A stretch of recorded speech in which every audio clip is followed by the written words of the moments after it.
Okie doke. Hi everyone. So this is me, Tirza Schaefer, and I'm behind all these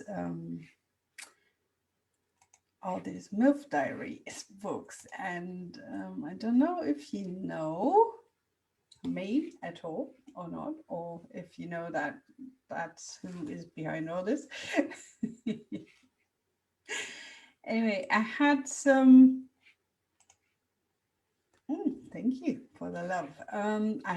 So I can't see who it is. So, you know, if when you watch, please let me know. I had actually some technical issues earlier with going live on Facebook, and I've sorted it finally. And I thought I'd just try it out and go live somewhere. Somewhere different than I tried to be before. But anyway, and I thought, I have not yet been live on my MILF Diaries page. So that's something I have to remedy. So here I am. And I've decided to read from one of my stories, which is actually not like a book just by myself, but it's an anthology. So it's not part of the MILF Diaries series, but it's, you know, it goes along those lines as well. It's a reverse harem story, it's a menage, and the anthology is really very nice as well, because there's so many wonderful authors in there. We're six, all of us together, and let me just tell you who's all in there. It starts with The Approaching Tide by Carly Spade, and there is Oops by DL Gallie, which I'm having so much fun on Instagram making posts for that. Had Overboard by R.J. Rome, then Hollywood by Erica Phillips, then My Story, A Little Slice of Heaven, Tirza Schaefer, and Midnight Swim by Anne Darling. So that is actually all that's in there, and I wanted to share about The Little Slice of Heaven, which is my story in there. Just gonna read the blurb to you. Damon and Bone, two US Navy SEALs, have taken their leave from serving their country and decide to go on a road trip to figure out what to do with the rest of their lives. The tire of the Harley bursts along the coast, and they find a house overlooking the sea with an enchanting lady eager to help. Roxy is not afraid of the two dangerous bikers, but feels safe with them, unless you count her attraction to them both. She had thought she had left love long behind. However, she's happy to try out her new food creations on her willing victims, who also offer to do repairs around the house as payment for her hospitality. Little do these three know, before long, Roxy will need a lot more help than all of them had ever thought. Roxy has to face her dark past, and the freshly retired SEALs have a call back to action. But the greatest challenge is Roxy's preconceived idea of what true love should look like. Will her worldview stand in her way of allowing all her dreams to manifest? So that's how that starts, and I'm just going to read the prologue to you, okay? If you want to actually get the book, it's you can do so. I've put the Universal book link in the top. Hi, Clive. Great to see you. Thank you for joining. So it's in the info box, the Universal book link, and then you can just, you know, once you click on that, you go there, you can actually choose which store you want to purchase the book at. It's $2.99 now. And it's only available for a limited time. So after that, you know, once that is over, which is before the end of the year, you can't get it anymore. So I would really suggest you get it now. Anyway, let me start with A Little Slice of Heaven. Prologue. Go, go, go! Their commander shouted, and the helicopter took off. Shots rang all around. A rocket barely missed them, and then the helicopter was high up in the air, speeding away and out of range of the shooting. Woohoo, motherfuckers! I fuck all your wives, Boyden shouted out of the open door in the general direction of the militia terrorist camp they had just left behind. It was an empty threat. First of all, Boyden had killed a man who had raped a woman, presumably his wife or sex slave. One could never really tell with the Taliban. No matter their status, there wasn't a difference in the treatment of women. Plus, Boyden was gay. He'd never even so much as kissed a woman. Everyone laughed and made several raucous comments before the worst of the adrenaline seeped away. They settled down to nap during the flight back to base. The whole team had made it out alive. The four men that had been the Taliban's captives that the team had come to extract sat at the back of the helicopter. As they were being freed of their shackles, the paramedics worked fast, treating everyone's wounds with much efficiency. Apart from one man, everybody had got away with only superficial scrapes. But Damon had received a shot clean through his thigh. Luckily, it was only a flesh wound and would heal, leaving nothing but one more ugly scar on his steeled body. His best friend, Bone, smiled at him. He had carried Damon out on his back under gunfire. I saved your ass, he grinned. Bullshit. You saved your own ass using me as a shield, Damon grinned back, and the two men hugged. That's what you did to me last time. Guess we're even now, ballbuster, Bone called above the noise of the rotor blades. Their man hug was heartfelt and strong. Damon and Bone were best friends, brothers even. They had bonded in buds and been inseparable ever since. On one of their early drunken bouts after a successful mission, they were in an Asian port with a sailor's bar with a brothel that had also offered women. They had heard it was clean and went there to let off some steam. However, the prices were higher than expected, so they both shared the same ladies' services. The woman had screamed and begged and cursed and groaned, losing it completely as they took delight in making her come over and over again until she begged to have a break and some water. After she had received both, she'd invited them to take her together, one in front, one in the back, double penetration, and then had given her the rest. By the time Damon and Bone left, she was lying on the bed with trembling limbs, only semi-conscious, and mumbled she wanted to marry them both. They'd left her their last money, as well as a well-deserved tip, and after that night they decided that sharing a woman was so much better than doing it alone.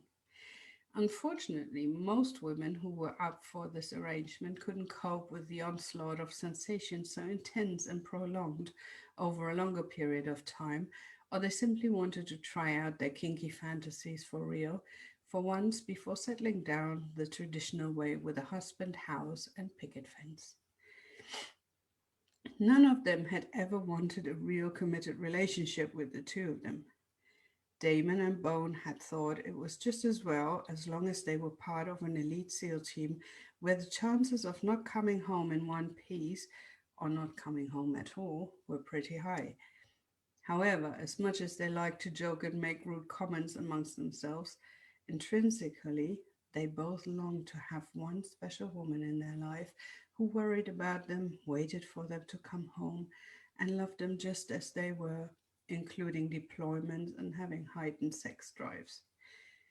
Being adrenaline junkies didn't hold the magic it once had either. The thrill of the hunt, the battles, the gunfire, the missions, all that had driven them had started to feel somewhat hollow now.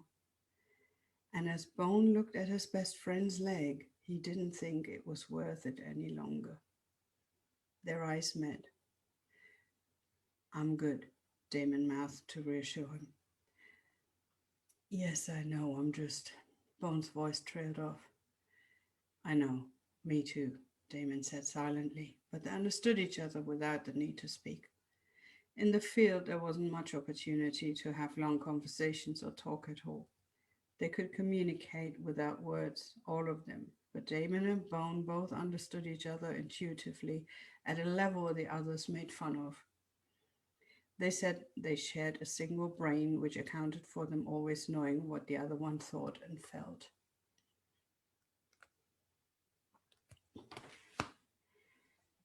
Right, let me see. Okay, I'll do chapter 1 as well, and then you will have to get the book, okay? This one, I just love reading, so there you go. Lucky you, aren't you?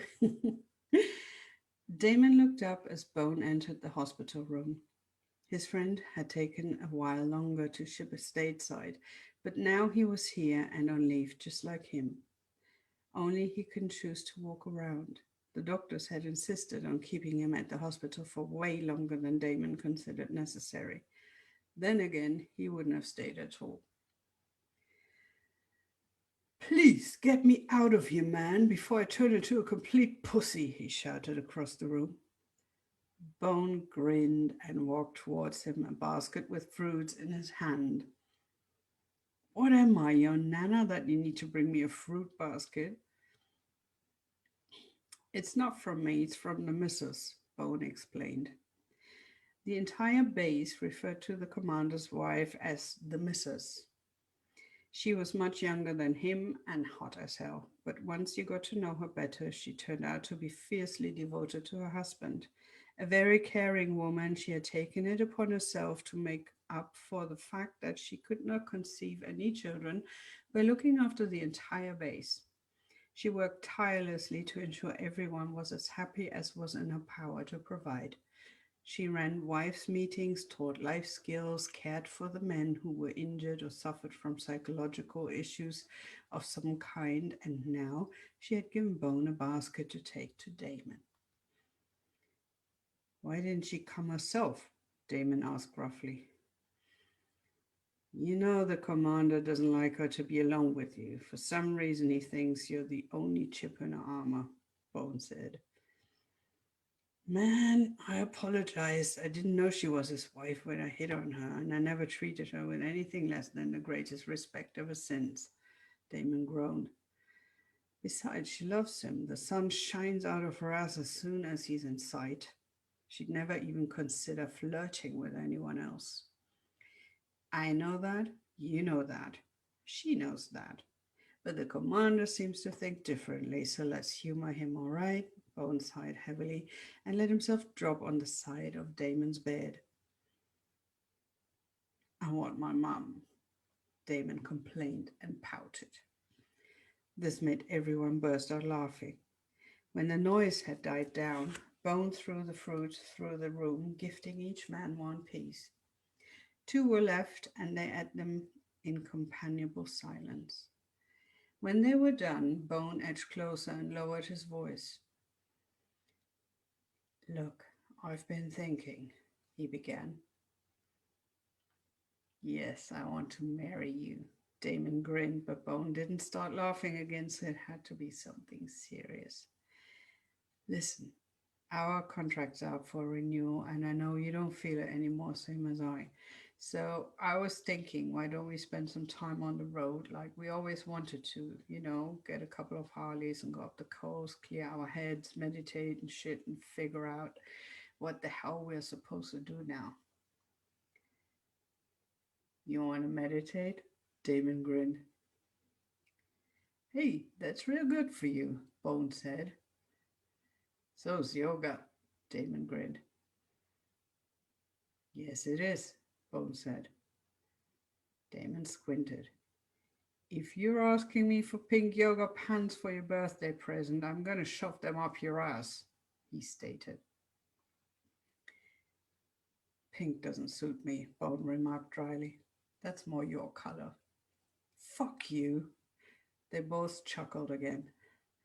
"Well, what do you think?" Bone asked. "I say I'm game. If you get me out of here," Damon said with a groan. "If I have to stay here another day, I'm gonna go insane and shoot somebody." Bone grinned and reached into his jacket's inside pocket, extracting a letter from it. Your official release papers, he said. What? And you're only telling me now? Damon shouted, tearing the letter from Bone's hand. He opened it and read through it. His face fell. Hey man, you wanted to leave anyway, Bone said to soften the blow. Honorable discharge for a fucking flesh wound, Damon ranted. I don't give a fuck what I wanted. It's my decision, not theirs. I know, man, but this way you get disability as well, Bone soothed. I'm not a cripple. What do I need disability for fuck's sakes? The commander signed this. He just wants to be rid of me because he thinks his wife is going to throw herself at me. You know that's not true, man. The doctors... But Damon didn't let Bone continue. The doctors know shit. What nerve damage. I know what they're saying. They told me. But I have no paralysis, twitching, or anything else. My leg is as good as new. There is no delayed response either. I want a second opinion. I'm not a cripple. Man, hold it. You don't have to shout at the messenger. I know you're not. I know that you're fit. I just thought we were cool and I thought it doesn't matter. You even get extra money for disability. That's a good pension. I wouldn't turn it down if I were you, Bone said. We're leaving in any case, so get as much out of it as you can. You deserved it, man. You know that. How often have you put your life on the line for the team and country? That's the least they can do for you. Take it. Damon took a deep breath and closed his eyes. At that moment, his legs started trembling slightly. Bone saw it and looked into his eyes. It's nothing to be ashamed of.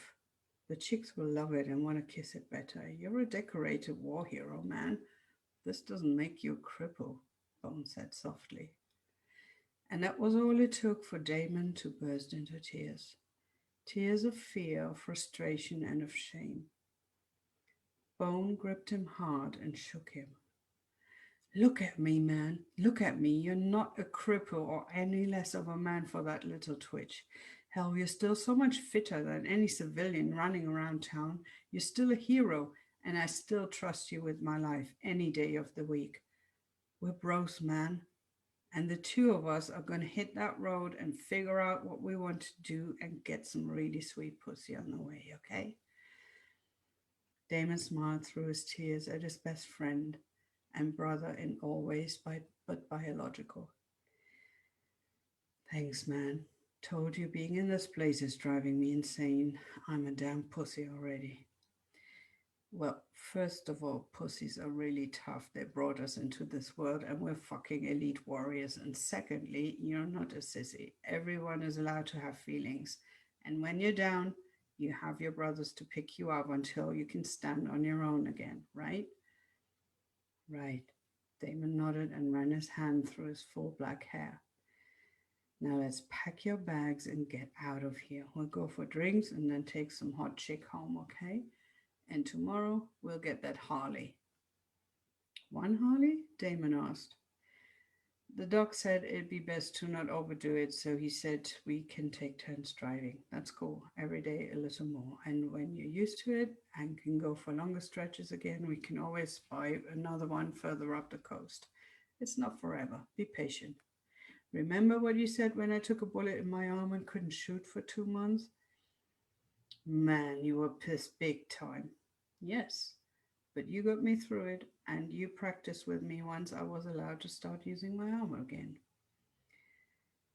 And you've been the best sniper on the teams ever since, Damon said. Yeah, and I'll make you the best biker on the roads of the whole United States of America. Hoo-yah! So this is how it starts. We've not yet met Roxy, their love interest in this story, the female main character, or MC for short. But that is my story, A Little Slice of Heaven, which is in this anthology with 5 other absolutely amazing stories by absolutely amazing authors, and have a look in the info box and get it for yourself, okay? And also check out my other books. They're posted in the timeline here, so and I also add my author page in the comments, okay, so you can have a look through that. Hope you enjoyed that, and I'll talk to you later then, okay? Night night for now. Bye.